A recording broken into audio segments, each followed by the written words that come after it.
Hello, and welcome to another episode of Her Head in Films. I'm Caitlin, and I'm your host. On this podcast, I share my thoughts and feelings about the films that I watch.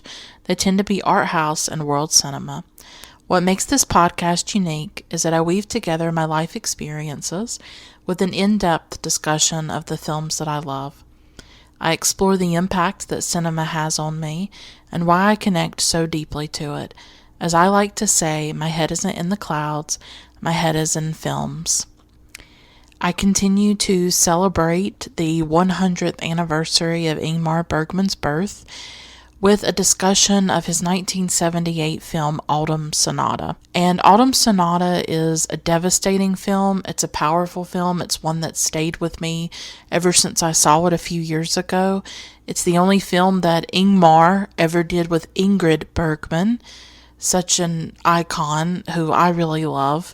And she gives a powerhouse performance in this film as a mother who has a really complicated, painful relationship with her daughter. And this film will just devastate you in every possible way. But some of the themes that I touch on are the way that we are damaged by people, especially when we are young and in our childhood, about how painful it can be when people are not able to love us the way that we need to be loved. And obviously this is just a powerful look at a mother-daughter relationship, but it's also complex and nuanced, much more than I realized the first time that I watched it a few years ago. So this was a film that I wanted to revisit. I think it is a great film by Bergman that maybe doesn't get talked about quite as much as some of his other films, but I dig really deeply into it and talk about why I think it matters and why I think it has some really important things to say to us. So I hope that you'll stick around and that you'll listen to the full episode. Her Head in Films has a Patreon where you can financially support the podcast on a monthly basis, and you can access rewards and extras like extra episodes and getting to participate in polls and things like that. You can find more information at patreon.com/herheadinfilms. That's patreon.com/herheadinfilms. At one level, you get a shout out on each episode. So I'd like to give a shout out to my wonderful patrons David, Juan, Teal, JD, Vanessa, Spunden, Paulina, Olivia, Carolyn, Jesse, Feminist Overlord, Michelle, and Lindsay. Thank you all so much for being patrons. You make the podcast possible, and I'm just so grateful for all of you. And I'm grateful to everyone who listens to this podcast. If financial support is not an option for you, and I definitely understand if it isn't, please consider leaving a review of the podcast on iTunes and or Stitcher. If you write a review on iTunes, I will read it in a future episode of Her Head in Films. You can also tell your friends and followers about the podcast, or you can send me an encouraging message or interact with me in a positive way on social media. I'm on Facebook, Instagram, and Twitter at Her Head in Films, and you can see all my social media accounts listed in the show notes of each episode.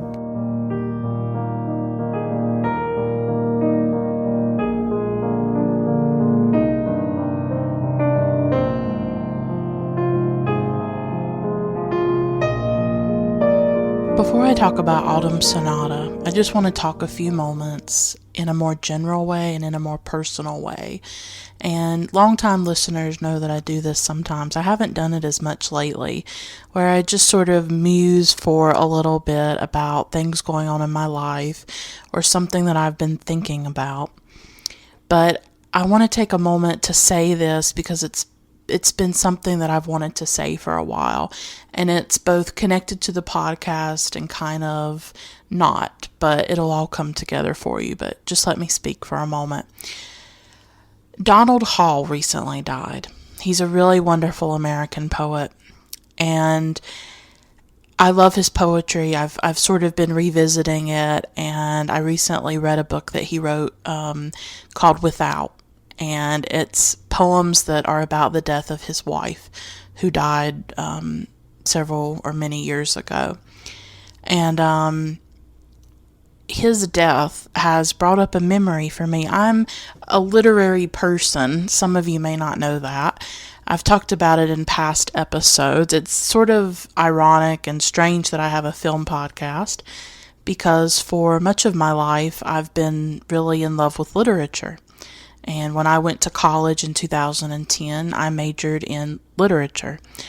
And I consider myself a writer. It's not until around 2011 that I got really into art house cinema and started to think of myself as a cinephile. And that would be when I was around 21 or 22 years old, when I got really into art house cinema and became sort of, I guess, a film buff or something like that. I sort of call it like cinemania or cinemadness personally. I just have words for it. How obsessed I've become with films, but this is not a part of myself that I necessarily have always been connected to. I've always been a much more literary person, interested in language, in writing, in books, and I don't think one is better than the other. I think that they are both essential art forms for me personally, that cinema and literature have helped me through life and they've helped me survive. But when I look back on my life, I realize that even when I was very young, films were a big part of my life. I always thought of myself as literary. I always sort of defined myself that way. But even from a young age, I was watching Turner Classic Movies. And I took a really important film appreciation class when I was in high school and when I was in my early teens. And that really opened my eyes to the art form of cinema. But there are these two parts of me. One is visual and is with cinema, and one is with language and with literature. And those are the parts of me that really are the most important. And some of you may relate to this. Some of you who are listening may consider yourselves more literary, or something like that. I don't think I have to choose, but sometimes for me, I do get torn, because you only have so much time in the day. So am I going to read a book or am I going to watch a film? And sometimes I do feel torn. And I do feel, where do I put my time? And sometimes I'm in a more bookish mood. I've actually been going through that recently where I've been reading more, especially poetry. And then sometimes I'm in a more film mood, which tends to be most of the time these days. But I've been kind of taking a break from films except to do this podcast episode this week. But what I wanted to say is that Donald Hall's death brought up a memory for me. And it was from 2008. And a lot of you may not know my backstory, but I grew up working class, poor at times. And my father died in 2006. And around that time, I was 16 years old. And it was devastating for me. It shattered me. I struggled with mental illness, depression, and anxiety. I got agoraphobic after his death. And I still struggle with agoraphobia. I'm still someone who has a hard time being out in the world. I still struggle with mental illness. I feel a lot of shame about it, that I struggle with it. So when I was 16 and my father died, I didn't have some kind of plan for my life. A lot of people when they graduate high school, they directly go into college, and that wasn't really my path. My mom and I were really devastated by my dad's passing, and I was an only child. And I did really well in school. I was an A student. I was in different honor societies, and I took AP classes. It wasn't necessarily that I didn't have the grades or the intelligence to go to college, but I didn't have the money, and I was worried about different things connected to it. But more than that, I was worried about leaving my mom because she didn't have anybody. Because our family, and I've talked about this in other episodes, was not very kind and supportive to us, either my dad's side or my mom's side. So it was really just me and her. And we created this little world together. And we're still extremely close, and I still live with her and stuff. And so when I graduated high school in 2007, I didn't go straight into college. I actually, I was just still struggling with a lot. I was struggling with my dad's death, and we did not have a lot of money. I didn't have health insurance. I didn't have access to any kind of grief counseling, anything. I didn't have access to that kind of stuff. I still don't. I can't go to a therapist about my depression, and, I just don't have access to those things. And I didn't then either when I was 16, 17 years old. So she worked at a factory at the time. And so when I left high school, I actually went to go work at that factory. And it was a really brutal experience. I don't know if some of you have worked in factories. There were no windows in this place. It was the first time in my life where I felt like a number. I felt so dehumanized within that space. And, I'm someone who's very class conscious because I grew up working class and poor at times. And I've been on food stamps. I've gone without food at times. I've been almost homeless. I've had very intense experiences of class and living under capitalism and what it can do to you. And working at this factory, it was a brutal experience. It really affected my health physically because at times it could be a physical job and my body didn't handle it well. And I've sort of been scarred by it. My health has never been the same since working at that factory. And this was 10 years ago because it's 2018 right now. I've never been the same health-wise since I worked there. But I'm just trying to make you realize what a difficult environment it was, that it was very dehumanizing, and just, I didn't like it. I did not like it at all, and it was a really difficult experience. And I honestly try not to think about it very often. The job didn't last that long, but it basically ruined me, and it took a big toll on my health and on my life. But the thing about it is that I remember when I was working there, I would listen to the radio a lot. I would listen to NPR because I was able to do that because of the work I was doing. It was actually a sewing factory, so I was sitting and sewing and doing stuff like that. And it was very difficult work. So I had my headphones in, and I remember one day in 2008 listening to the Diane Rehm show, which was on NPR at the time. I think she's retired. And there was this interview with Billy Collins and Donald Hall. And it was this really beautiful interview. And I'm going to put a link to it in the show notes of this episode so that you can maybe listen to it for yourself. But this interview happened a decade ago, and I still think about it.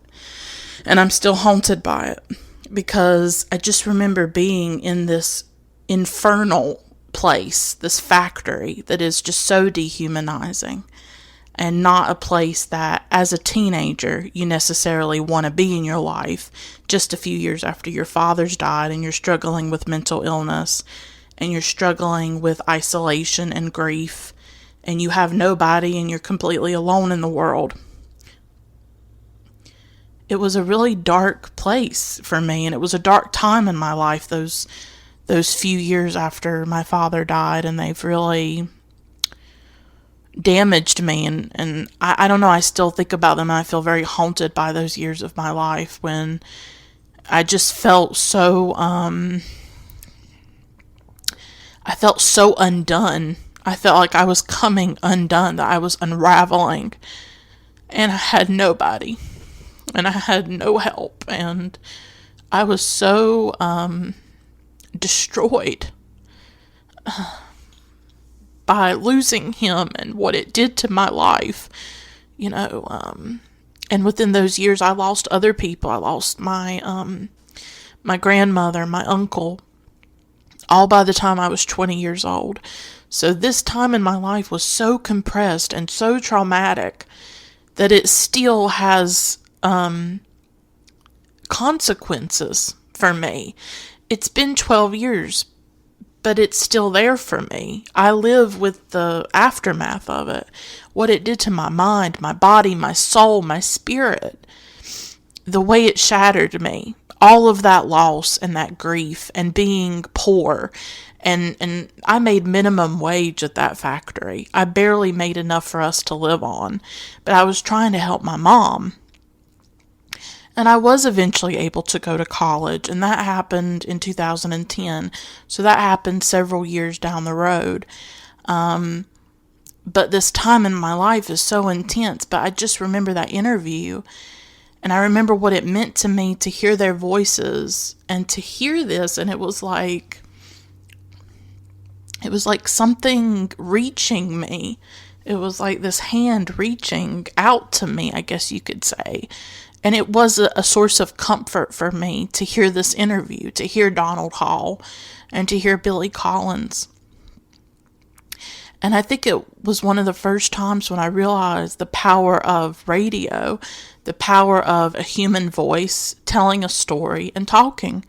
And I never thought that all these years later I would have a podcast. But that's what's really great about podcasting, is that when I was young and growing up, the only way that you could be on the radio was to be official, to be an NPR person, right? You had to have some kind of connections or some way to get on the radio. And now with my podcast, it's like I get to have a little bit of that. Like I get to have a voice.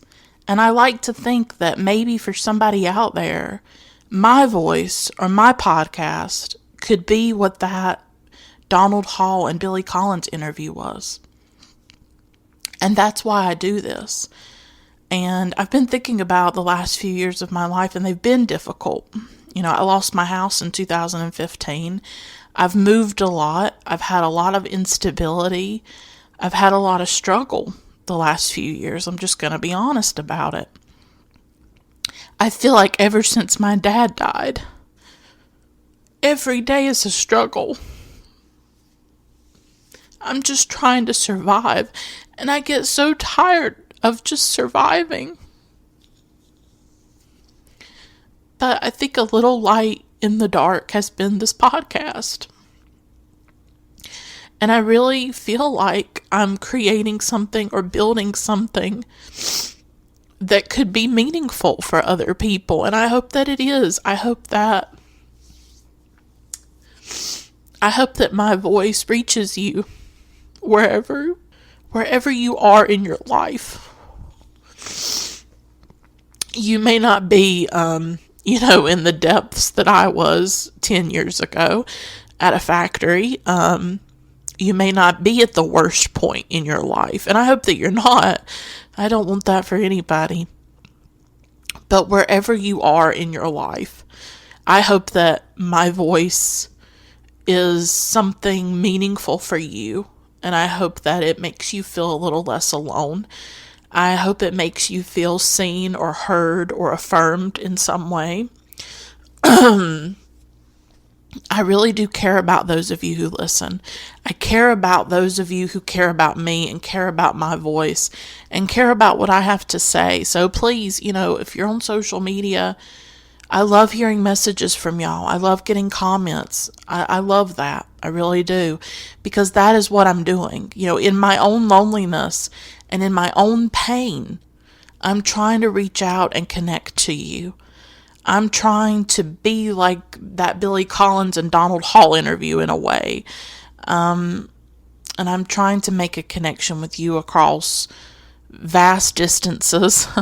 And I'm sure our experiences are very different, as all of us are. We're all living different lives. But I hope that wherever you are, whatever's going on in your life, I hope that this podcast is a source of comfort for you. And I hope that, I just really hope that, because that's what other people's voices have been for me. That's what that interview was in that factory. And it's what radio and other podcasts continue to be for me. And that's why the podcast, Her Head in Films, is so personal, is because anybody can talk about these films. Anybody can give you, the rundown about these films. I'm trying to give you myself. I'm trying to give you my heart.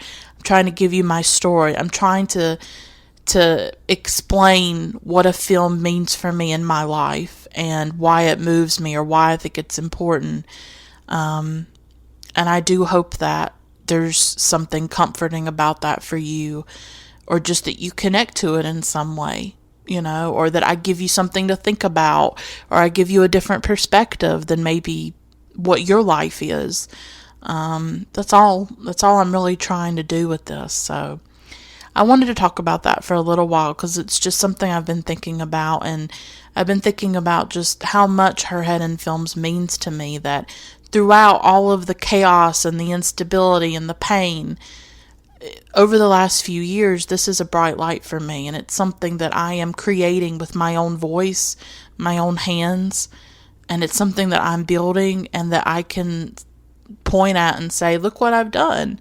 This is what I'm creating. I'm trying to make movies personal. I'm trying to make cinema deeply, deeply emotional. I'm trying to communicate that, the deep emotional undercurrents of cinema and the way that films impact our lives. And so I hope that you find something meaningful and valuable in that. I'm going to stop here because I cry every episode. I hope that I can do an episode one day where I do not cry. But now I'm going to talk about Autumn Sonata, but I just wanted to talk about that for a few moments.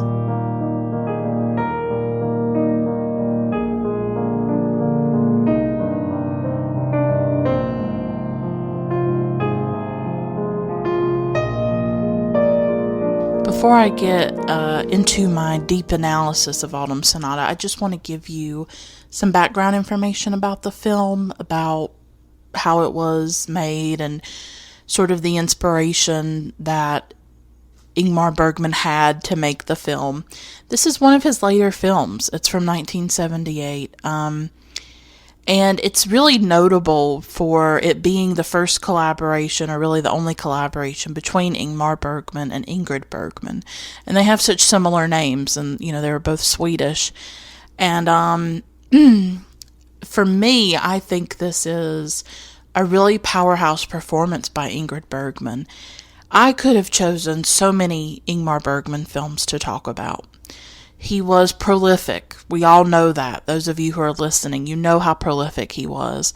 You know how many classics he created, from Persona. I mean, I would say Persona is the defining film for him. But I also like The Seventh Seal. I like his trilogy of Through a Glass Darkly, Winter Light, and The Silence. I've talked about Wild Strawberries already, and Summer Interlude. There's so many great Ingmar Bergman films. There's Fanny and Alexander, which I had the pleasure of watching last year in 2017. And it's been such a pleasure to talk about Bergman. This film is going to round out my examination of his films for 2018 on the 100th anniversary of his birth. I chose Summer Interlude, Wild Strawberries, and now Autumn Sonata. For me, it was very difficult to choose these films because there's so many that I could have chosen. I love Cries and Whispers, and there's so many Bergman films that I haven't even seen yet. I haven't even scratched the surface of his work. But Autumn Sonata for me was so devastating. I saw it several years ago. It was so devastating and so memorable in the way it explored a mother-daughter relationship that I just felt drawn to this. And I really wanted to talk about his films about women. Not every film I've talked about was about women. Wild Strawberries was about an older man.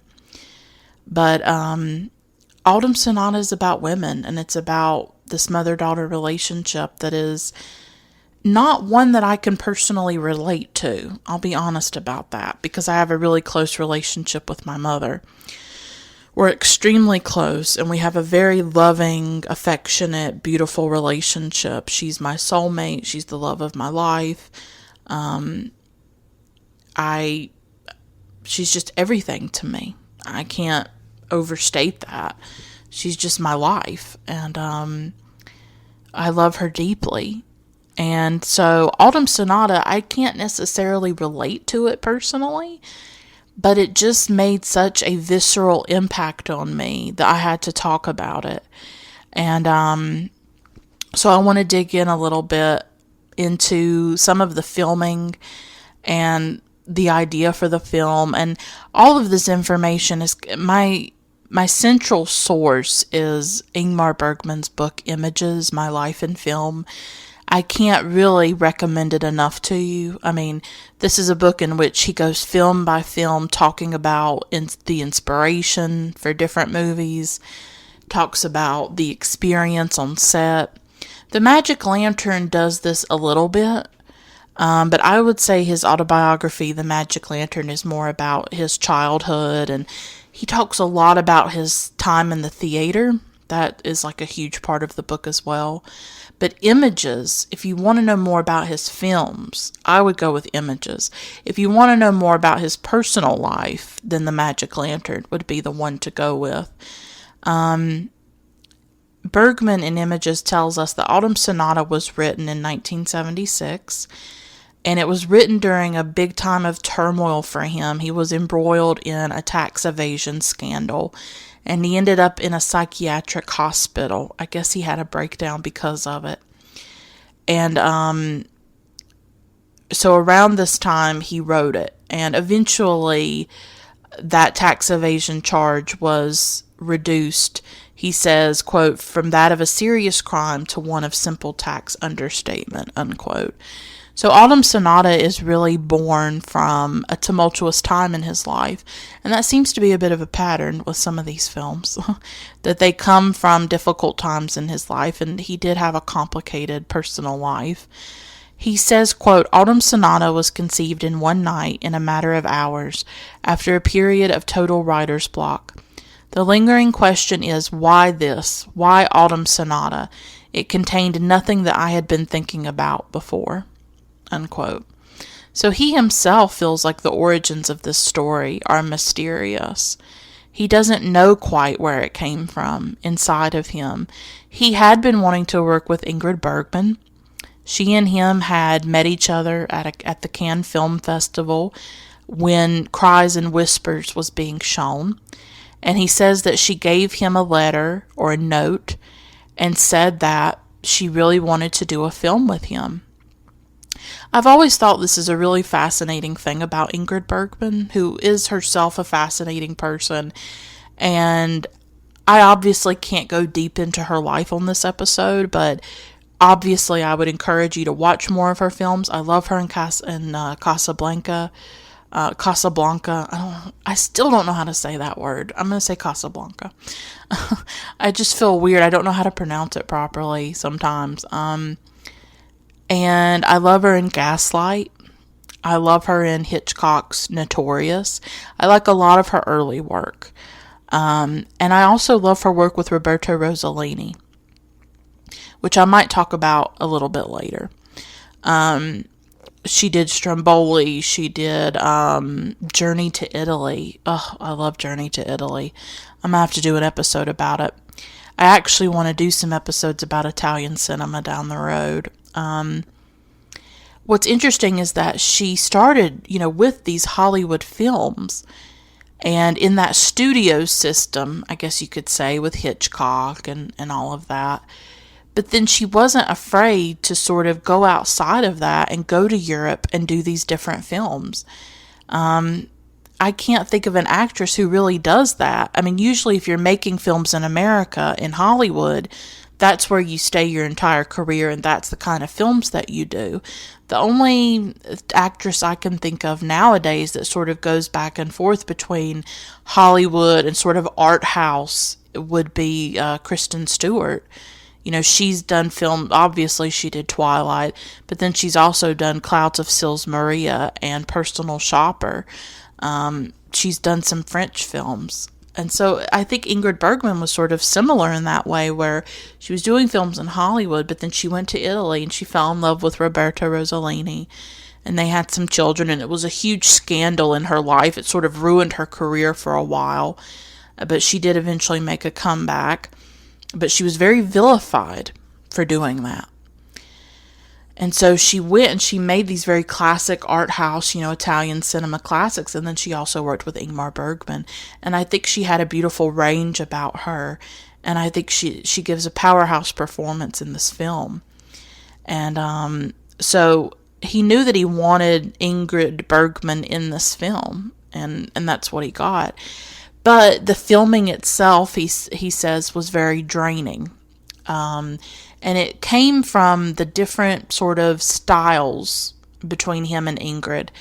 And he says, quote, "Starting on the first day when we all read the script together in the rehearsal studio, I discovered that she had rehearsed her entire part in front of the mirror, complete with intonations and self-conscious gestures. It was clear that she had a different approach to her profession than the rest of us. She was still living in the 1940s, unquote. So I guess he felt like she was sort of wooden, or she had already had these preconceived ideas and she needed to know what moves to make and how her face should look and the facial expressions that she needed to have.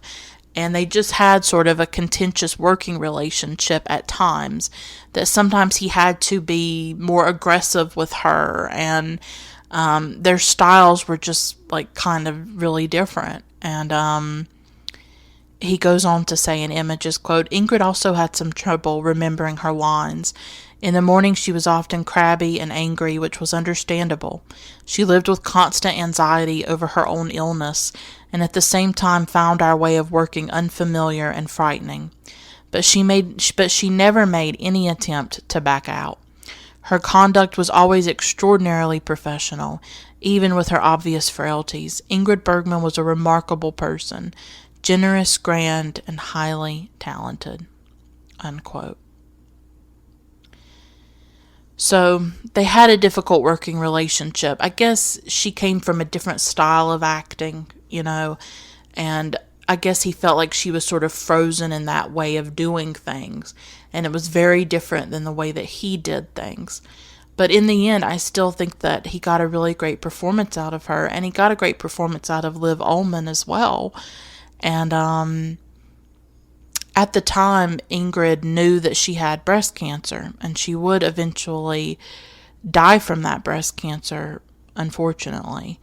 And when he talks about his difficult relationship with her, it sort of reminded me of my episode on Wild Strawberries, where I talked about how sometimes Victor Jostrom, who played the main character in the film, he could be a little bit difficult. But it worked out. In the end, I think actors are complicated people, especially as they get older, and when they're going through things. Victor Jostrom was having issues at the time with Wild Strawberries. And Ingrid Bergman knew that she had breast cancer. She did eventually die in 1982, which was just 4 years after Autumn Sonata came out. So she's a woman dealing with a lot at that time. And I think you have to be understanding of that. And that she's going into a situation that she might be uncomfortable with. But I respect her for doing it. I respect her for saying, you know what, I want to work with Ingmar Bergman. I want to go and do a film in Swedish, where for so long she had done films in English and she was a big Hollywood star. She didn't have to do that, but it says to me that this is a woman dedicated to her craft. And there's a really great documentary that I highly recommend. I didn't have time to watch it again for this episode, but I really love it. It's called Ingrid Bergman in Her Own Words. And it consists of excerpts from Ingrid's diaries and home videos and interviews with her children, and you get such a sense of Ingrid. And I came away with that documentary. I watched it several years ago. I think it came out in 2016 or 2015, around that time. And I came away with it with a lot of respect for her. That this was a woman who really loved acting and was dedicated to her craft. A woman who did not only films but theater as well, and who struggled because of it. She was vilified for her affair with Roberto Rossellini. She had I don't want to say her relationships with her children were difficult necessarily. They wanted more of her. That's the thing about Ingrid and her children. And they talk about it openly in the documentary, that they just wanted more of her, that she was often away, filming films or being in theater. But she wanted to do that work, and that is what fulfilled her, and acting mattered to her, and she loved it deeply and was so passionate about it. But that meant at that time leaving her children at times. And when she would marry another man, and she would sometimes leave the other children, and it was complicated. None of them talked ill about her at all, but they just felt like a distance. They didn't get to see their mother every day. They didn't have as much of her as they wanted, and that was the thing that they were mourning and that they were talking about in the documentary. But I think the documentary gives you such a complex, nuanced portrait of Ingrid and what she struggled with, that here's this woman so passionate about acting, and then here she is also wanting to be with her family, but she can't be everywhere. She can't do it all. She can't have all of that. And I think her character, Charlotte, in Autumn Sonata, mirrors that to a certain extent. It's not exactly the same. Charlotte is a much more brutal person, I think. But she is a woman who struggled with being a pianist, being in love with music and wanting to play and tour, and then having children. And that she couldn't do both at the same time, and she had to make hard choices. And maybe she didn't always make the right choices. But women, you're going to lose either way. That's the point. Like, if you choose your children and you don't pursue your passion, you get judged for that. Why are you not pursuing your dreams? Why are you not making films? Why are you not doing this or that? But then if you go and you do those things, well, why are you not with your children? It's a catch-22, But I definitely recommend Ingrid Bergman in her own words. It's this gorgeous film, too. Her home videos are so dreamy. Like, I can't even describe them. There's just something about those old home movies. I mean, many of you have probably seen old home movies, especially the ones in color. I don't know what the film stock was or something, but there's just nothing like it today. There's such a dreaminess about those home movies that you see of her. And I just have beautiful memories of watching that film. I really wish I could have watched it again this week, but I just wasn't able to. But definitely watch it. It's an amazing, amazing film. And it will definitely give you more insight into Ingrid Bergman. And so I'll just leave you with this. Bergman himself was not really happy with Autumn Sonata, which is interesting. I think it is a powerful film. I love it. I wouldn't be talking about it if I didn't think it was really great. But he himself, I think, had misgivings about it, and I don't think he understood where it came from inside of him, and I think because he couldn't understand where it came from, that he didn't quite know how to execute it for himself. And of course, a director is always going to be more critical of themselves. I look at Autumn Sonata and I think, oh my God, this is such a powerful piece of work about a mother and a daughter. But he looked at it and I think he saw flaws. And he saw that he didn't get to what he wanted to get to. But he writes, quote, "What I will never know is this. How did it happen that this film was Autumn Sonata? If you carry around a story inside long enough or keep dwelling on a certain subject, as happened with Persona or Cries and Whispers, it is possible to discern how a film evolved and why it ended up as it did. But how did Autumn Sonata suddenly burst forth, looking the way it does, like a dream? And perhaps that is its weakness. It should have remained a dream. Not a film of a dream, but a dream of a film. 2 characters. Background and everything else ought to have been pushed to the side. 3 acts in 3 kinds of lighting. 1 evening light, 1 night light, and 1 morning light. No cumbersome sets, 2 faces, and 3 kinds of lighting. Without a doubt, that is how I first imagined Autumn Sonata, unquote. So here we have a film in which its director is not fully pleased with it and doesn't quite think that it worked. But I take an opposite view, and I was very moved by this film, and I found it very devastating. And what I want to revisit in my review is that devastation of why it hit me in such a way. And I also want to say that I think this film, if you're put off by, oh, well, I don't watch films about mothers and daughters, or you don't think that that's going to connect or resonate with you, maybe my review could change your mind a little bit. And there will be spoilers, so just be aware of that. I don't know, not much happens in the film. It's not like a plot-driven film or anything like that. But this is a film I think about more than just a mother and daughter. There are themes in this film that transcend just it's about a mom and a daughter, or it's just about a parent and a child. That even if you maybe don't connect to stories like that, there's so much here, and that's what I want to talk about. So that's what I'm going to do. So there will be a little bit of a musical break, and then we'll talk all about Autumn Sonata.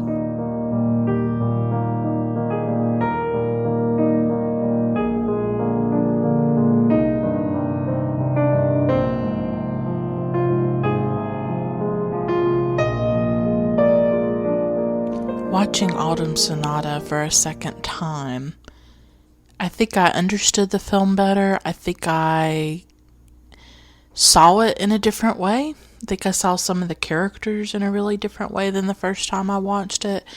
And I'm obviously going to talk about that in this review. And I think, yes, this is about a mother and daughter. It's a very specific story. But I think what I came away with after this second viewing for the podcast, because I cannot talk about a film from memory alone. If there's a film that I saw years ago and then I tried to do an episode of the podcast about it without rewatching it, it just wouldn't be the same. So I rewatch these films and I want to re-experience them as I am now. And sometimes that is really enriching. And for this film, it definitely was. I think I saw Charlotte in a different way. I think this film is much more complex when it comes to Charlotte than other people may think or realize, or maybe even more than I realized. This is not a film about a monstrous mother. To me, it's not. There is monstrous things about Charlotte. There are hurtful things about Charlotte. God knows. This woman is difficult. This woman she has caused a lot of pain. And this is Ingrid Bergman's character, if I didn't make that clear. She plays a mother. Liv Ullmann plays her daughter, Ava. And then she has a second daughter named Helena, who is disabled. And I came away with it a bit more sympathetic to Charlotte at times, which may sound strange to some of you who have seen the film, but I'm going to make my case, I promise you. For me, what this film is really about is how sometimes we don't get loved by people the way we need to be loved. That we don't feel loved by the people who are supposed to love us. That for me is the heart of it. And it's about the damage that we can do to each other, sometimes without even realizing it. And how that often happens within a family. It can happen between a parent and a child. It can happen between siblings. It can happen in a lot of different relationships within our families. And I've talked throughout different episodes about the difficulties I've had in my family.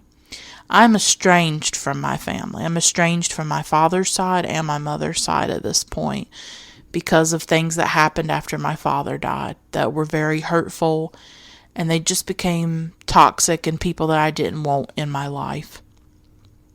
What's interesting about Autumn Sonata is that it is about a daughter, Liv Ullmann, Ava, reaching out to a family member, to her mother, a person in her life who has done great damage to her and great harm to her, and her trying to bridge the gap and her trying to change the estrangement, to reconnect with a person and forge a relationship with them. But I think she learns in the end that that isn't possible, and yet she still doesn't give up on it. And Ava just fascinates me because I'm not capable of that. I'm just not capable of it. The way I am personally is, if you're not giving me love and acceptance, if you're not enriching my life in some way or bringing something positive into it or treating me the way that I think that I should be treated, then I don't really want you in my life. And I have no problem cutting ties with you. But maybe that says a lot about me. I'm just that kind of person. I'd rather be alone than to be unloved by somebody and to accept it and to say that it's okay that you don't love me or it's okay that you treat me badly. I think if you have the choice in the situation, I understand that some of us are attached to people for complicated reasons, but if I can cut ties with them, I probably will. And that's what I've done over the years with certain people. I've had to. I just have had to protect myself. But Ava is very different from that, in that she keeps wanting a relationship with her mother, one that is probably not possible. So for me, this film is about how people can't love us the way we need to be loved. It's about the damage people can do to us. And it's also about the wounds of childhood.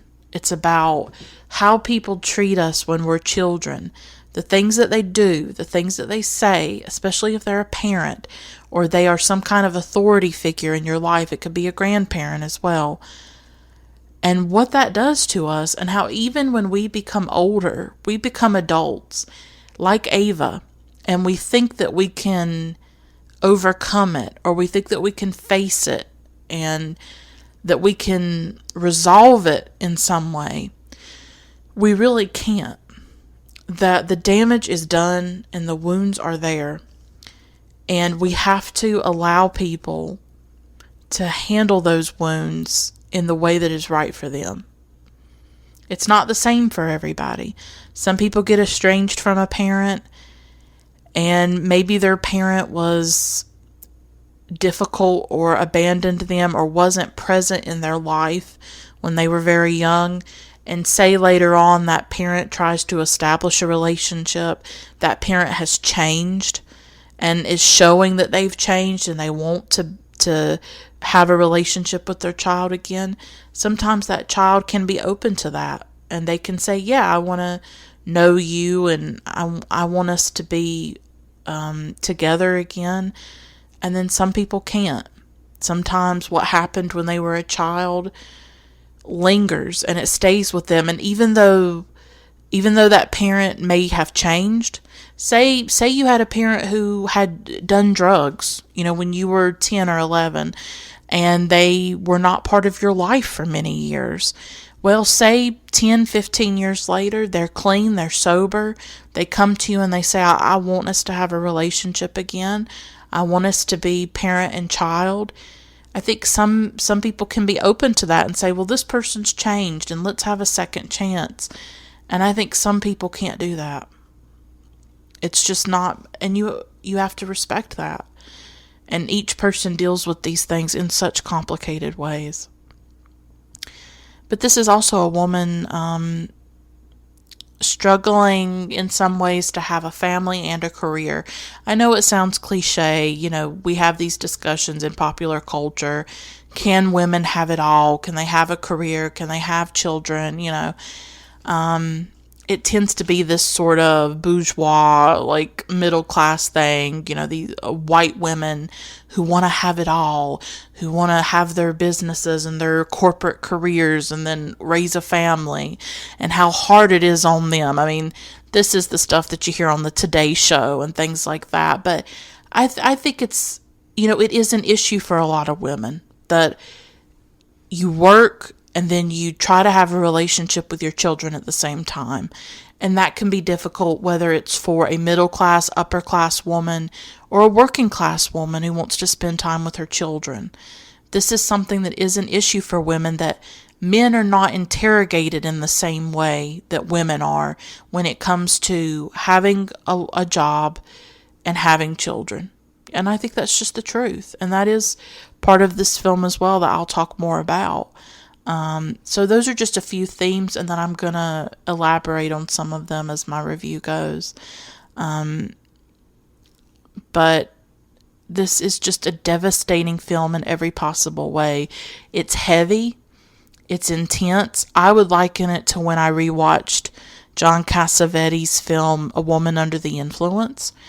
I said in my episode about that film that I will probably never watch that film again, because I'd seen it 2 times at that point, maybe 3, and it's so raw.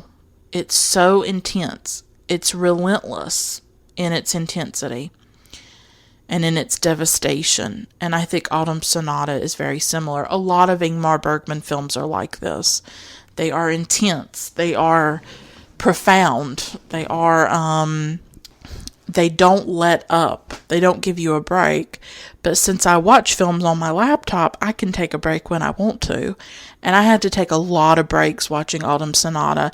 And I'm just going to be honest, I've been having a tough week in my life, and I really was not in the mood to watch the film. I kept putting it off and putting it off because I just had a lot going on, and I didn't know if I could go into this because it's a heavy film and it's an intense film. But I'm still glad that I rewatched it because I wanted to do this episode. And but I don't know if I'll ever watch it again. This is my second time, and it's just so devastating. But I think it's also a really well-written film. And I'll quote from it later on in this review. Like, I think some of the writing in this film is just superb. And, I mean, this is Bergman, much older, much later in his career.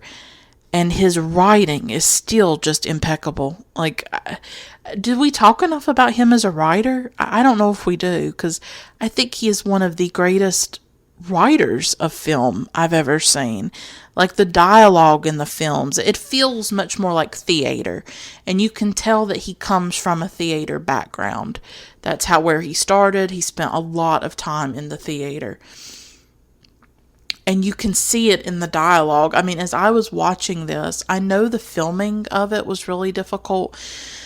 That at times Ingrid was struggling, or things like that. But I wonder what it was like for these actresses, for Liv Ullmann and Ingrid Bergman, to have this kind of material to say. You know what I mean? Like, it must have been very powerful, because it's not every day as an actress that you get this kind of written material. I mean, the things that Ingmar wrote are just so powerful to me and profound.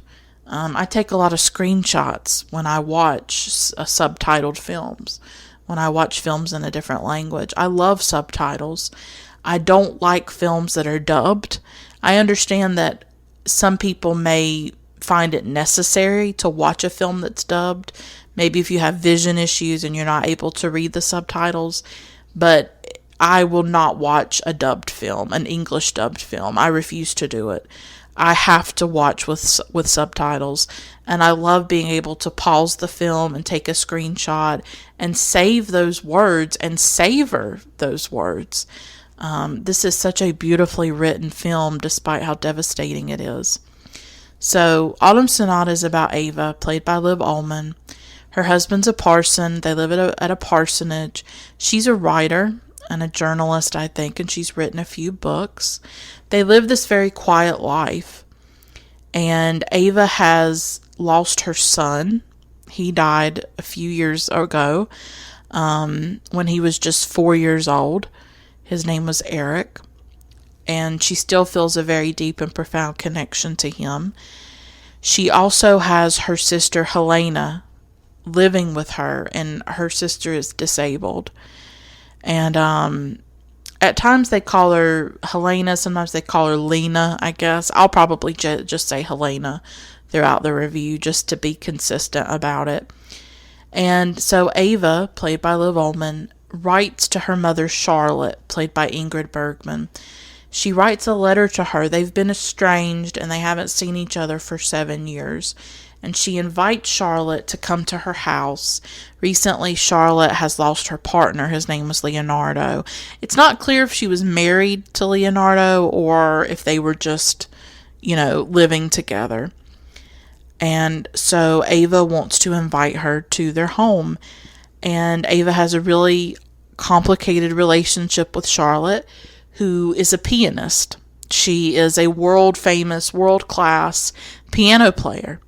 And throughout her life, she has, I guess, done recordings, but she's also toured and done performances around the world.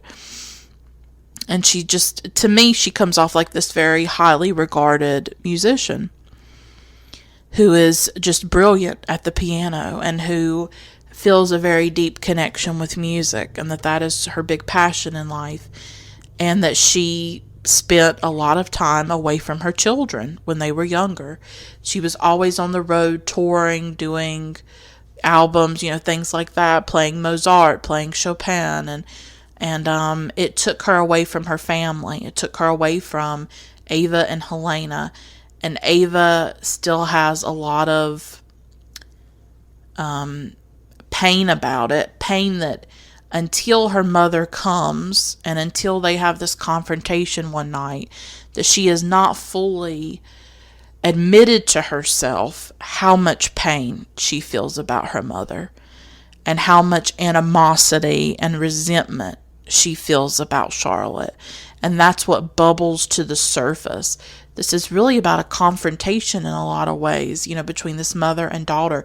It's about things percolating and erupting to the surface and spilling out words and wounds and memories coming out that have things that have never been said, the things that have stayed unspeakable between two people that finally come out and are thrown out into the light to be seen.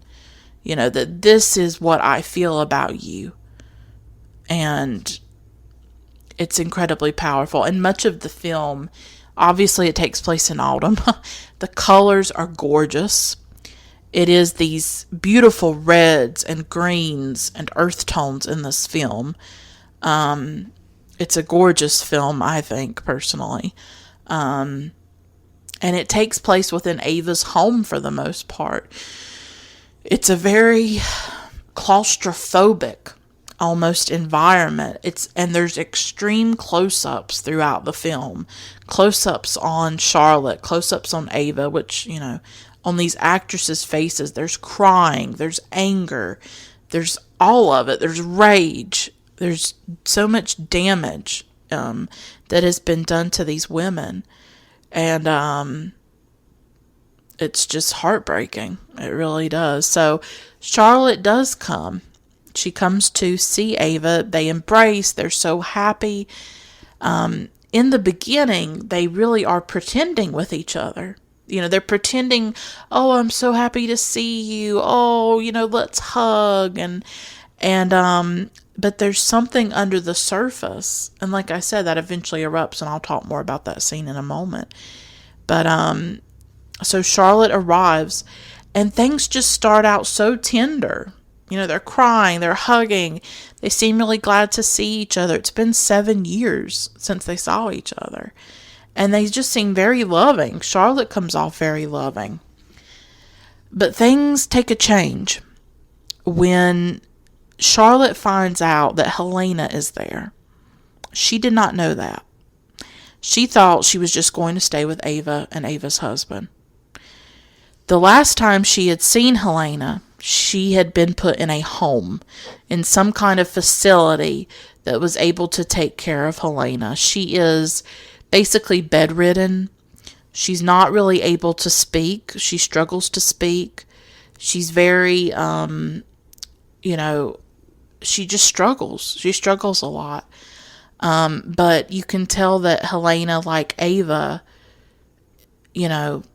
really loves Charlotte, that she longs for her mother. Both Ava and Helena long for their mother. They long for their mother deeply. That is a big part of this film. But Charlotte really feels ambushed. she is very uncomfortable with Helena and doesn't know how to be around her. And you can see it in Ingrid's face, the way that she performs this character in the film. She looks tortured when she is in the presence of Helena. You can tell that she is uncomfortable, and that she does not want to be around her. She does not want to be around her. And it's palpable. You can feel that. Even though Helena is so happy to see Charlotte. Of course Helena's happy to see her mother. But Charlotte decides there's no way she's staying in this house for very long. She had come there under the pretense that she was just going to be with Ava. And she was probably going to stay a while. But she decides that there's no way she's staying. She's only going to stay a few days. She thinks that they're trying to make her feel guilty because she's been absent. And she feels bad that she can't comfort Helena. She's just very uncomfortable with Helena's condition and with her disability. And it's just not something that she wants to be around and that she wants to deal with. And I think she feels very ambushed and sort of blindsided by it, that she wasn't told the full truth. And, but she decides that she's only going to stay a few days. And I couldn't figure out whether she gets this phone call later that day or the next day. And I couldn't tell if she had orchestrated it. I guess she kind of had. She has someone call, and she's on the phone making this really big performance, this really big show of saying that her manager or her agent has called her, and that there's this gig, there's this performance that she can't pass up, and that she's going to have to leave soon in a few days to go do that. It seemed very orchestrated or planned to me, that she had someone call so that she could get out of being there, that she could get out of it somehow. So they have dinner together, and Charlotte goes to the piano, and she's just beaming. You can tell that she loves it deeply, and that's something that I noticed watching it for the second time, was Charlotte's deep, deep love for music. And we never really question men who have to be away from their families to pursue their passions. I really do feel that though Charlotte is a really flawed character, and yes, she has done immense damage to these women, to Helena, to Ava, she's abandoned them. She says some brutal things at times that I'll talk about later. I'm not apologizing for Charlotte. I'm not justifying the things that Charlotte has done. It's very painful when a mother abandons her children to a certain extent, or is not there for her children the way she could be. And Charlotte has made terrible decisions and terrible choices. But at the same time, what's great about this film is that I don't think it ever demonizes Charlotte. I mean, maybe it does, but I saw it as more complicated and nuanced than that. I saw Charlotte as this woman who, yes, has made terrible decisions. She's done a lot of damage, absolutely. I would never deny that. But she's also a woman, and this is the 1970s, okay? And even earlier than that, when she's in her prime, when she's in her younger days playing the piano, it's probably the 50s. It probably would have been the 50s around that time. This is a woman pursuing her passion at a time when that was looked down upon, when women didn't do that. Or you think about the way Ingrid Bergman herself was vilified when she got with Roberto Rossellini. I mean, she was just, torn apart in the media. It took her years to get her credibility back and to establish her career again. She was so vilified for that.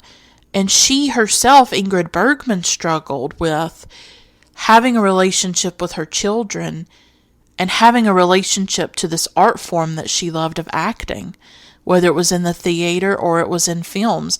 And that thing that she loved, that thing that she was passionate about, often took her away from her family. And that comes through very clearly in Ingrid Bergman in her own words. From what I remember of watching the documentary, none of her children speak ill of her. They don't hate their mother. They don't hate Ingrid Bergman. But they did feel a distance from her. They did feel like they wanted more of her, that they didn't get to see her as much as they would have liked to, because she was always traveling, she was always, doing her work, but she was passionate about it, and it gave her a sense of purpose. And I got something similar from Charlotte in this film, that she loves the piano deeply. And so Ava starts to play the piano for Charlotte. She plays a Chopin song, and Charlotte seems really moved by it. There are tears in her eyes, and I just thought it was really kind of beautiful the way she sat there and was listening to Ava, and she seemed to really enjoy it. But Ava asks her, I think she asks her how it was, and I'm pretty sure Charlotte's nice about it, but Ava insists that Charlotte share her own interpretation of the material and how it's very different from Ava's. But this is something that, when I watched the scene this time, it's sort of Ava insisting.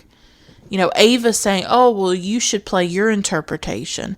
Well, yeah, Charlotte's going to have a different view of the music. It's Ava that's sort of forcing her into playing it. It wasn't Charlotte that was like, well, you just scoot on over and I'm going to play my version of Chopin. That's not the way it went. It was sort of like Ava egging her on and saying, well, you play your version of it. And so Charlotte does play it, and Ava's watching her very intently the entire time. And there seems to be sort of an envy there. There seems to be an awe at the same time, the way that Charlotte's able to connect with music. And I also thought that maybe Charlotte was trying to share some of that deep feeling with Ava. When she plays the Chopin, you can tell that Charlotte is just enraptured by it. And she loves sharing her knowledge of Chopin. She loves talking about music, and she loves sharing that. I'm not sure that she was trying to intentionally hurt her daughter by playing her own interpretation of the song, but she does revel in the opportunity to play it as she wants to and the way she sees it. She has been studying music for 40 years. She says that it still contains many secrets, and this is a woman who's very passionate about music. So, but that scene is a crack, over the course of the film, before we get to that confrontation that night, there are little cracks in this facade that at first when she shows up, she's happy and nice, and Charlotte's very loving. And then there's these cracks. When she sees Helena, that's a crack. When Ava's playing the piano and things kind of start to get tense, that's another crack.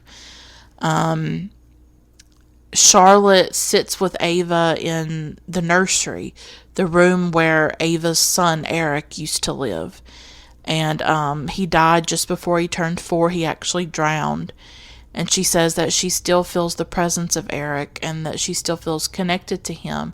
And Charlotte is sitting with her, and Charlotte doesn't really understand it. She doesn't really say anything. She just leaves. She wants to go for a walk.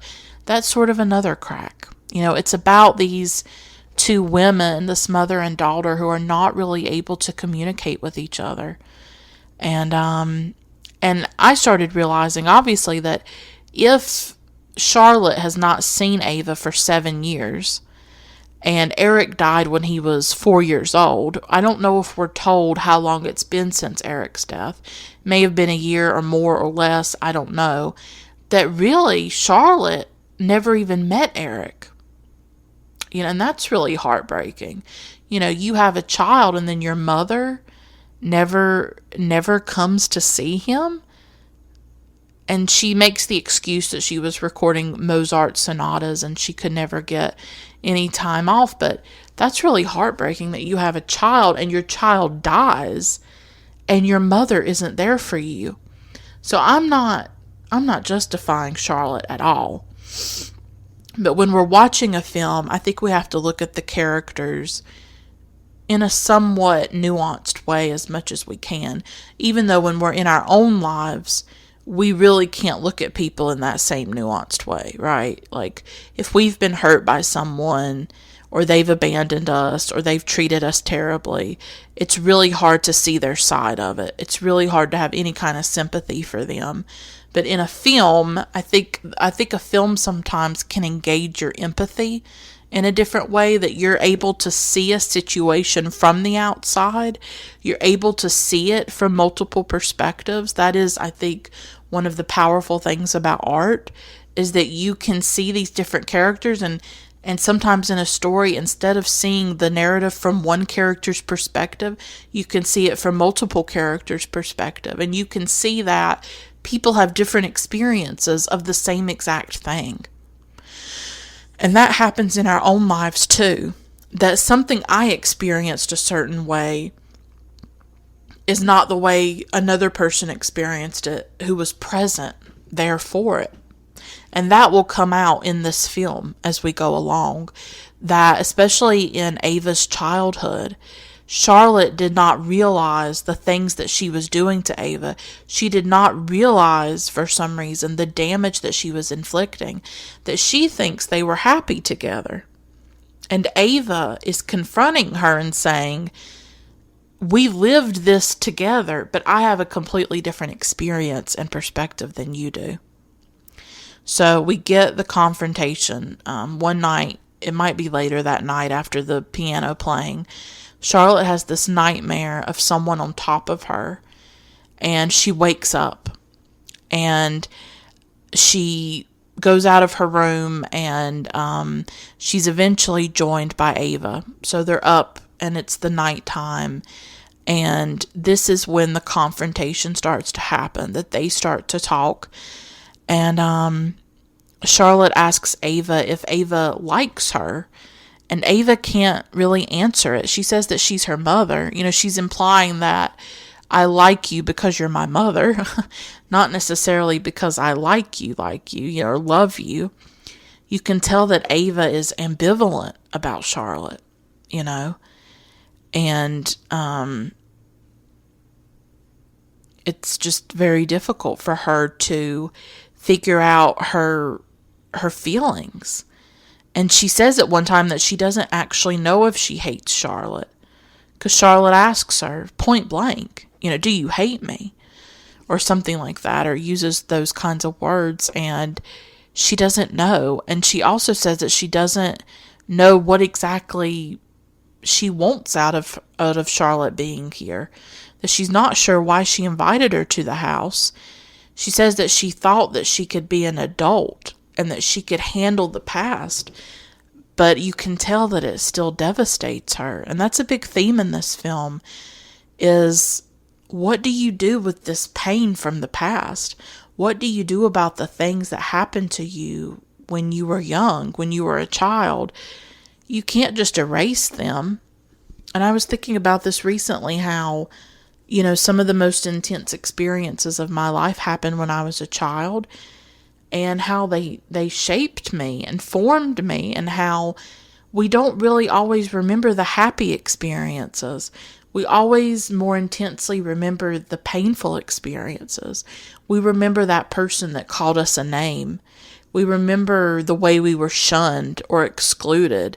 We remember experiences of profound hurt, and those tend to shape us more profoundly than any other experiences. And that's sad to me. It's just sad to me that we're more shaped by the pain than the happiness, but we are, and this confrontation is really an opportunity for Ava to speak her truth to Charlotte. To say, this is what I felt, and this is what I went through, and this is what you did to me. And there's something very powerful about that, and there is an emotional release and catharsis about this film that I think is really powerful, but also really devastating. Because Charlotte has to, in this confrontation, she has to face what she's done. She has to face the damage that she's inflicted on Ava and Helena. And Ava just puts it all out there, you know.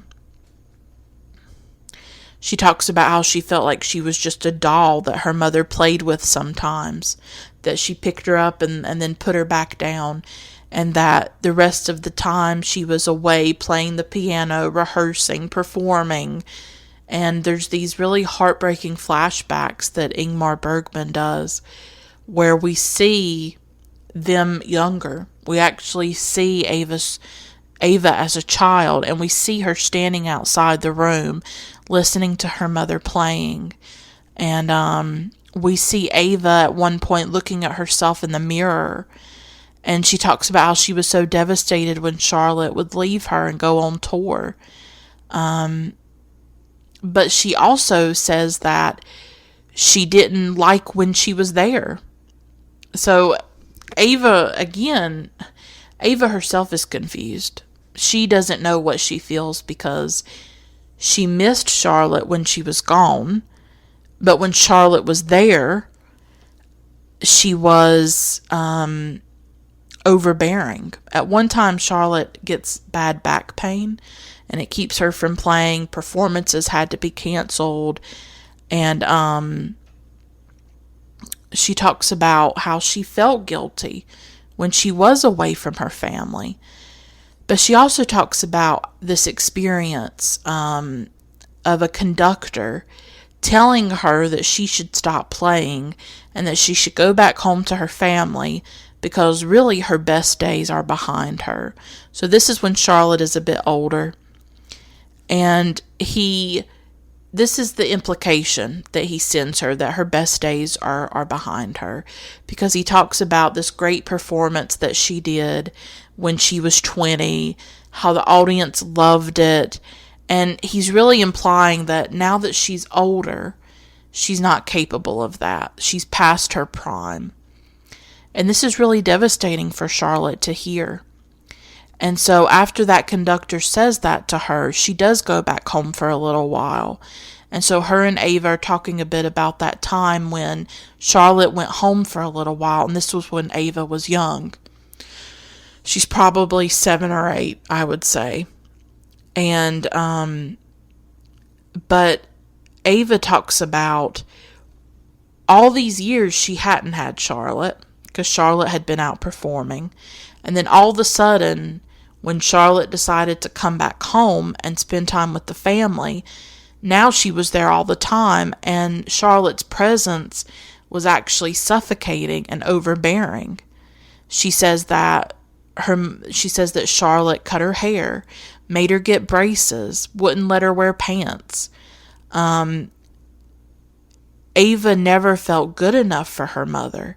And here's her mother, who's very glamorous and beautiful, and she would compare herself to Charlotte, and she never felt like she measured up. She never felt loved and accepted by Ava. She never felt loved and accepted by Charlotte, by her mother, and it made her hate herself. It made her hate herself. And Liv Ullmann, in this scene when she's saying all this, is just ferocious. It's just, she's almost screaming at times. She's very emotional, and she's angry, and she's loud, and she's yelling, and it's just flooding out of her these emotions that she has probably pented up for years and years and years, and all of it is just erupting out of her. And I think that's why I also connect to this film. I don't connect to the story necessarily, of a mother-daughter dysfunction, because I don't have that. But I do relate to family dysfunction. I relate to sort of not being loved by your family, your extended family, I guess you could say. But I relate to the emotion of it. I relate to the things that are done to us in our childhood are very wounding, and that they scar us, and that we carry that pain with us, and we don't know what to do with it. And in this scene, this is just such a cathartic, emotional scene where Ava gets to speak. She gets to say, this is what I felt. This is what you did to me. And Charlotte is flabbergasted. She thought that they were happy. She thought that when she came back home, it was like over a summer, I think, or it was just over this period of time. When Charlotte looks back on that time, she thought they were happy. She thought everything was okay. So what struck me watching this film again was like, oh my God, this film is really about two people with completely different views of the experiences that they shared together. It's about this mother who thought her children were happy, when the whole time she was completely destroying them. And she didn't really know. She's oblivious to the damage that she has done, like most people are. I mean, all of us have hurt other people at one time or another, and we may not have realized that we did. I think sometimes we don't realize how powerful our words can be. That sometimes when you say certain things, it can stay with a person the rest of their life, and you may not realize it. You may not know that. So these two women lived the same experiences, but they have vastly different views of them, different perspectives of them. Whereas Charlotte thinks they were happy, and Ava is saying, no, this is the other side of it. This is what I kept inside. This is what I never told you. This is what I could never say. But now I can say it. She's finally getting to express those things. But at the same time, I think that this scene also shows what I was trying to say about Charlotte earlier, that there is a more nuanced representation here than first meets the eye. That I do not think Charlotte comes off as a monster, and I don't think that Ingrid Bergman played her as a monster. I mean, that's not how I interpret it personally.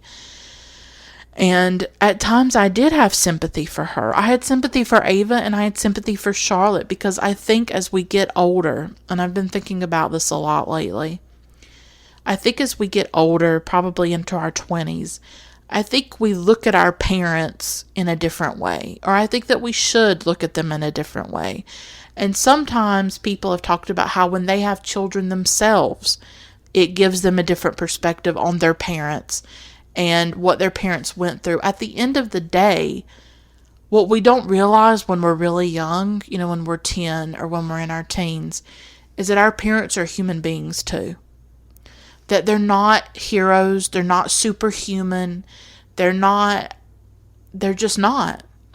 That they are like us. They are formed by certain experiences. They have pain, they have grief, they have flaws. They make mistakes. I'm not apologizing for abusive parents. I'm not doing that. But I'm saying that sometimes when you look back on certain things, or you look at your parents, and sometimes maybe they let you down, or you didn't feel you got what you needed all the time. Sometimes as you get older, you can see them in a different light.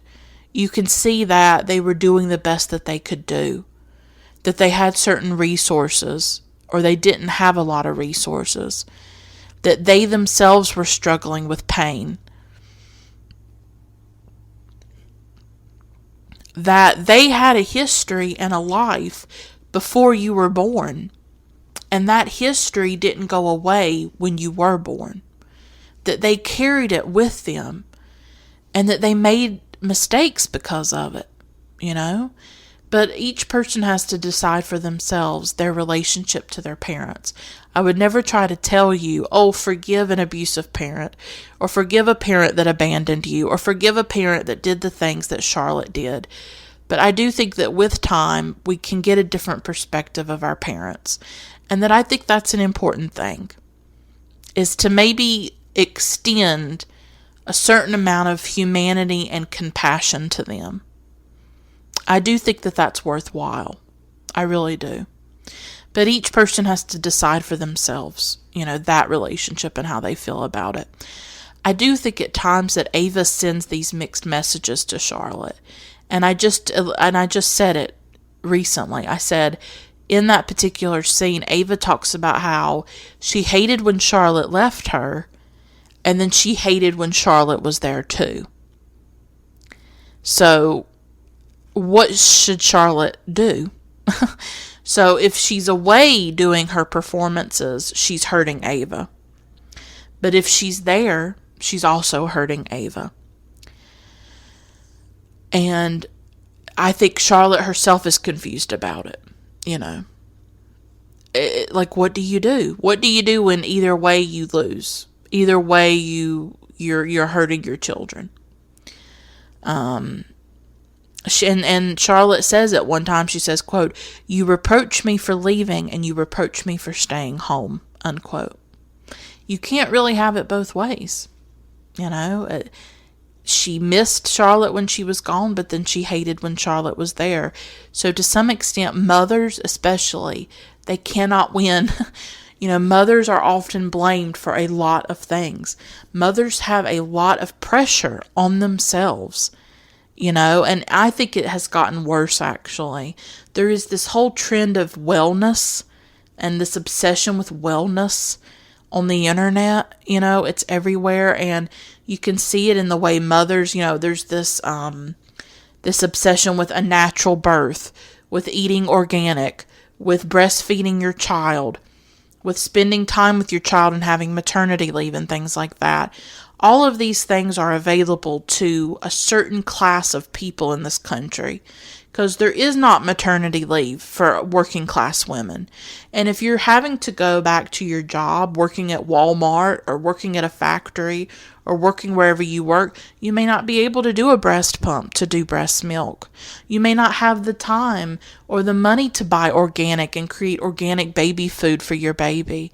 There's just a lot of pressure on women to be these perfect mothers, and to do everything right.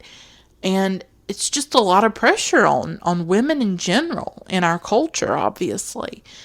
And you see the pressure that Charlotte had to deal with as well. I'm not forgiving or, not trying to minimize the damage that she did. But she also just couldn't win no matter what she did. And like I said earlier with that piano scene, Charlotte wasn't sitting there saying, well, let me tell you what I think about this Chopin. It was Ava insisting on her sharing it. And so that's what she did, but she upset Ava by doing that. But I don't know if she necessarily thought she was going to upset Ava. You get what I'm saying? So there's just so much in this scene. We learn that Ava got pregnant when she was 18 and Charlotte had her get an abortion. She thought that that was what was best for her. She didn't want her daughter going through life with a child that she couldn't support or that would make her life a struggle. But she gets blamed for that. And Ava realizes that she does hate her mother. She does hate Charlotte. And maybe Ava herself didn't even realize this until this confrontation, until this conversation that night. And she says to Charlotte, quote, "You're shut up inside yourself and always put yourself first," unquote. Ava loved Charlotte deeply, but Charlotte wasn't able to return that love. She could only see Ava's flaws. She could only see what Ava wasn't. She could only see the ways in which Ava did not measure up. And that's what's so devastating about the film, is that Ava loved her. Ava had so much to give to her, and Charlotte couldn't accept it. And later on, Charlotte talks about her own childhood. And again, this is what I'm saying when we think about our parents in a more complicated way, that what was Charlotte taught? Was she given a model of what a mother should be? Was she given parents who were really loving and supportive? No, she wasn't. She wasn't given that at all. She says her parents didn't touch her. They did not love her. She did not feel any warmth or tenderness. And really the only way she was able to express her emotions was through music. And there's just this very profound scene where she's saying all this, and she says something very powerful. She says, "Sometimes when I lie awake at night, I wonder whether I've lived at all. Is it the same for everybody? Or do some people have a greater talent for living than others? Or do some people never live? They just exist?" And so I do think that through this confrontation with Ava, Charlotte realizes that she's not been the best mother. And I think that her decisions, to a certain extent, I think they do haunt her. She was not able to give love to Ava and Helena. She just wasn't able to do it. And she was not able to love her daughters in the way that they needed to be loved. And as I said earlier, that for me is a big theme of this film, if not the whole, heart of the film, is that we crave love from certain people in our lives. It's usually our parents, right? Or it can be other family members. And when we don't get that love, it is profoundly damaging. And that's all Ava ever wanted, was she wanted unconditional love from her mother. She didn't want to be told, you need to cut your hair, and you need to get braces, and you need to wear certain clothes. She just wanted to be loved. But at the same time, we live in a culture where women are socialized to obsess over their appearance and the way that they look. And so mothers are often given the role of having to do that to their daughters. Because if they don't discipline their daughters in the way that the world wants them to, if they don't make their daughters beautiful, or if they don't make sure their daughters are thin and that they look right, then they know that their daughters may have a difficult time in the world. They feel that pressure, to make sure that their daughters look a certain way and that they look a certain way as mothers, right, as women. And so, but that can have a really damaging impact on the relationships between mothers and daughters. And you see it in something like the recent show This Is Us, which also has a really complicated mother-daughter relationship in Mandy Moore, who plays Rebecca, and Chrissy Metz, who's on the show, who plays a fat woman, and a woman struggling with her weight, and who had a mother who did, try to restrict her food, and did try to do that, and who made her feel a little bit less than. I'm a little bit behind on the show right now. I'm a few episodes behind on the latest season. But they had a difficult relationship with each other. When Kate, that's the character that Chrissy Metz plays, when Kate was a child, she compared herself to her mother, who was thinner and who was seen as beautiful. And she felt like Rebecca judged her and judged her weight and treated her differently. And it's not exactly the same with Autumn Sonata, obviously. But it is about how these societal pressures on women can affect women's relationships. That we can put pressure on each other as women to look a certain way, to measure up to a certain standard, instead of just accepting one another for who we are. And I would like to see a world one day where a woman is not defined by what she looks like. And I think it's very interesting the way that Liv Ullmann does look in the film as Ava. She looks very plain, I guess you could say. She wears glasses at times. She has her hair in braids. She wears very plain clothing. She looks like she doesn't have much makeup on. And I think that says something, that she has gotten to a point where she's going to dress the way that she wants. She's going to do her hair the way that she wants. And that's the way she wants to be. And it's in stark contrast to Charlotte, who looks very glamorous and wears makeup and has really coiffed hair and, wears jewelry. And she just looks a bit more glamorous, whereas Ava looks a bit more simple and plain. And it hurt her. It hurt her that Charlotte could never accept her for who she was and give her that unconditional love. That she never felt good enough. She never felt like she played the piano well enough for Charlotte and things like that. And Ava at one time says, quote, "You managed to injure me for life just as you are injured," unquote. I mean, that's deep. I mean, that goes back to the damage that we can do to people. The damage that we've done that can come from us, from we ourselves being damaged and being hurt, you know. And Ava also says, and this is the part that has always stayed with me for years. She says, quote, "A mother and daughter, what a terrible combination of feelings and confusion and destruction," unquote. That mothers and daughters can have these really complicated relationships, and we don't know how to talk about that sometimes because women are so idealized as mothers. You know, we put them on this pedestal and they're supposed to be perfect and nurturing and loving, and sometimes people don't get that. You know, sometimes they get a very different kind of mother. We don't always know how to talk about it, and it can turn into spectacle. You know, you think of something like Mommy Dearest that's about Joan Crawford, and I can't speak to the accuracy of that film, Mommy Dearest, or the memoir itself. I don't know a whole bunch about Joan Crawford, but we can get these very sort of spectacle-like representations of it. And I mean, I watch Mommy Dearest. I love that film. I love it in all of its camp and trashiness, you know, and over the topness. I love that film personally.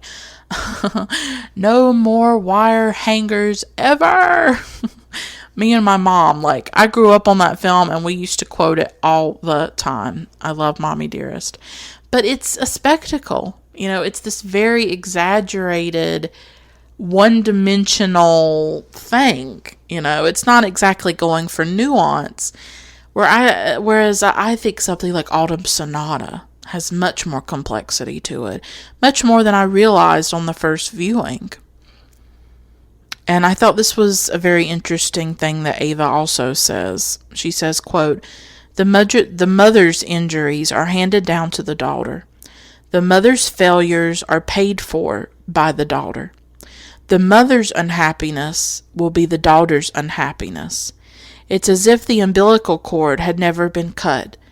Is that true? Is the daughter's misfortune the mother's triumph? Is my grief your secret pleasure? Unquote. What do you say? It's all right there. It's all right there. The pain that Charlotte has done to Ava and to Helena as well, you know. And Ava blames Charlotte for Helena's condition. She says that at just a year old, Helena was left by Charlotte, and over the years, she was periodically abandoned by Charlotte. So, I mean, I don't know all the causes of Helena's condition and stuff like that, but you can tell that Ava definitely blames her. She definitely blames Charlotte, and she is not able to forgive her because she begs her. Charlotte begs Ava for forgiveness, but Ava's not able to give that to her. She's not able to say that I forgive you. And I think maybe she wrote that letter. Maybe she thought she could. Maybe that's why she wrote it. Maybe that's why she invited Charlotte to the house. She thought, you know what? I'm an adult. I'm married. I've had a kid myself, you know, and maybe losing Eric, her child, when he was around 4 years old, maybe that woke her up to a certain extent where she thought, you know what? Now I know what it's like to have a child. I know what it's like to be a mother. And what's interesting too is that Ava can no longer be a mother. Her child is taken from her. Her child drowns. Ava would give anything to have her child, to love her child, to hold him, to be with him, to have a relationship with him. But he's gone. And here is Charlotte, who still has both her children. She has Ava and she has Helena, and she chooses to not have a relationship with them. She chooses to go 7 years without seeing her daughter because she is self-obsessed. She is consumed by her own passions, her own desires, her career, and what she wants. You know? Yeah, I don't apologize for Charlotte. I know the damage that this has done. I know there are lots of parents who have been like this and who have left their children. And it's heartbreaking. It is heartbreaking that Ava cannot have her son and cannot have her child and would give anything to have him and be with him. And then here's 2 children. Here's Charlotte's children right in front of her that she could choose to have a relationship with. And she will not, and she refuses. And she finds any excuse to leave, to flee from them, because they remind her of her failures. They remind her of her selfishness. They remind her of the mistakes and the things that she has done and the damage that she has done. That is what Helena reminds her of. That's why she can't look at her. It's why she can't be around her. And Helena is heartbreaking in this film. Throughout the confrontation that night, Helena is actually getting out of her bed and crawling and dragging herself and screaming. I mean, it's very emotional. And Charlotte cannot stay. You know, she has to flee. She cannot be reminded of what she has done, and that's what she does. We see her the next day or a few days later or whenever, and she's on a train. She's left. She's gone. She's going to keep going on with her life. And she's going to keep leaving her children and not having any relationship with him.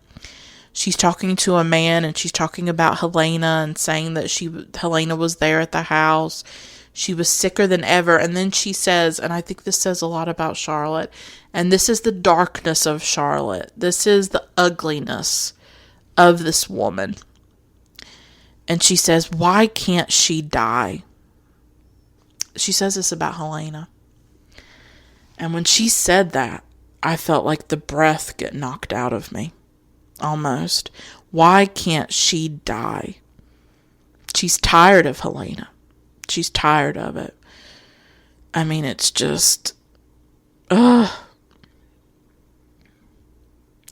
At times you feel sympathy for Charlotte. You understand that she had a childhood that wasn't easy, that she didn't really get a model of what love and tenderness was. But you also have to hold people responsible for their decisions. You do. You know, that when they are an adult, they make certain choices. She could have decided to be a better mother than what she had. She could have tried. You know, you see that Ava has tried to be a better mother than what she had. I'm sure she was a doting mother when she did have Eric. So on the one hand, you can feel sympathy for Charlotte, but you can also condemn some of her behavior. And saying, why can't she die, about her own daughter is intense and harsh and very brutal. And it just takes your breath away when you're watching the film and you hear her say that. And when Helena is told that Charlotte has left, she's just completely devastated all over again. I mean, it's sad. I told you, this film's intense. Like, the damage that is done to us as children or when we're very young, and it doesn't go away. That maybe we think we're past it, or we think we've overcome it, and then something happens, and we realize that we're really not, and that we're not as far past it as we thought we were. And but what's interesting is that at the end, Ava writes another letter to Charlotte asking for her forgiveness, saying that she shouldn't have made demands on Charlotte and that she'll keep trying to have a relationship with her. That knocked me out. I was like, oh my God. Because if anybody has the right to not want a relationship with their mother, it's Ava. But Ava's stronger than me. She's somehow able to look past that stuff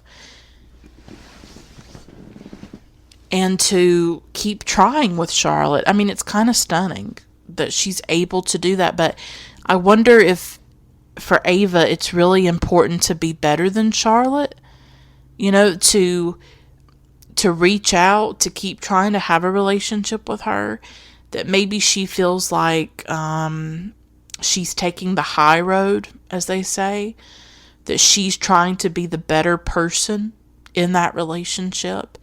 And maybe because of her religious feeling, I got the sense that Charlotte was not religious, and I got the sense that Ava was very religious. She's married to a parson, she's married to a preacher. I guess that's what he would be. And she plays the organ at the church. When she was talking about Eric, she talked about how she still felt like he was alive, that she felt a connection to him, obviously a spiritual, religious connection. So I think there is something in Ava because of her religious feeling and her religious beliefs. I get the sense that is what gives her a sense of grace. I guess you could call it that is grace on her part, to say that even though you've hurt me, even though you've done this damage, I'm going to try to be the better person here, and I'm going to try to keep having a relationship with you. I didn't really expect that. I think I had kind of forgotten that ending when I watched it the first time. I think I had forgotten about that. So this is it's a devastating film. It's just devastating. That's the word that I used to describe it. And watching it a second time, it had not lost any of that emotional power at all, or that intensity. Like I said, at times I had to take breaks. It was so intense. But, yeah, I think this film will always stay with me. And it's a very dreamy film, too, because of the colors and the light in it. But it is just a devastating film. It's devastating to the system, especially if you maybe have a complicated relationship with a parent, or with family, or with just people in your life. The thing that stayed with me was the damage that is done when we are not loved unconditionally, when we don't receive the love that we need, and what that does to us, and the way that it absolutely destroys us, especially when we're children. And I know everybody talks about how children are resilient, and I guess children are resilient to a certain extent, but I think that when we're no longer children, that's when we start to actually process and to feel it. I really do. I mean, I'm not a psychologist, but it's like you go through things when you're a child and they hurt and they make an impression. And I think somehow you just get through it, But I think as you get older and you think back on it, you realize really what it did to you and the way that it shaped you. And I think it's harder to deal with. And I think that's why you sometimes see addiction. You see people struggling and trying to self-medicate or comfort themselves in some way, or to dull the pain or escape the pain through different methods, however they may do that. Because what do you do with it? The past is done. The damage is done. What do you do with it? I don't know. I have my own damage. I have my own hurt. I have my own grief. I have my own memories, terrible memories of things that I felt and ways that I was treated when I was young. And those scars and those wounds are still there. And I can't deny them. I can't pretend like they're not there. And I've certainly tried to self-medicate in different ways. And I would never deny that, And I don't know how to deal with that pain. But I do find it cathartic and therapeutic at times to talk about these emotions, these experiences through the medium of film, I think film creates this space for us to explore certain things and to talk about certain things. And so I'm glad that I have the platform of this podcast to talk to you about some of these really complicated, thorny, intricate issues that are part of the human condition. And so this does conclude my exploration of Ingmar Bergman. For now, it doesn't mean I won't do other episodes in the future about his films.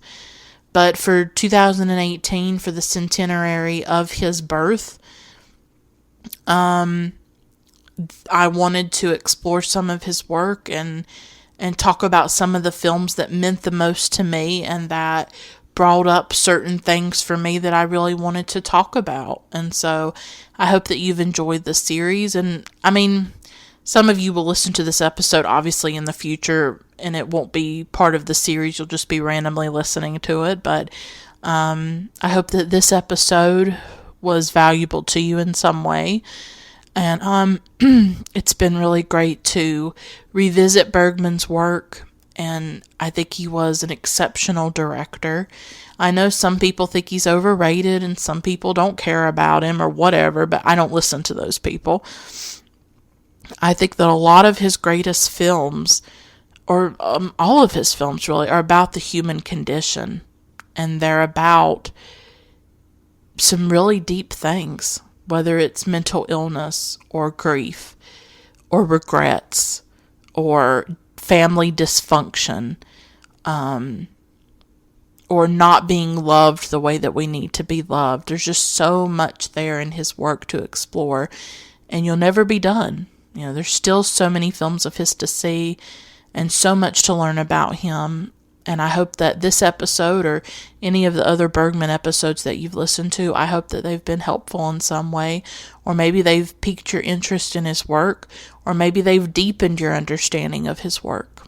So I definitely thank you for listening to this episode.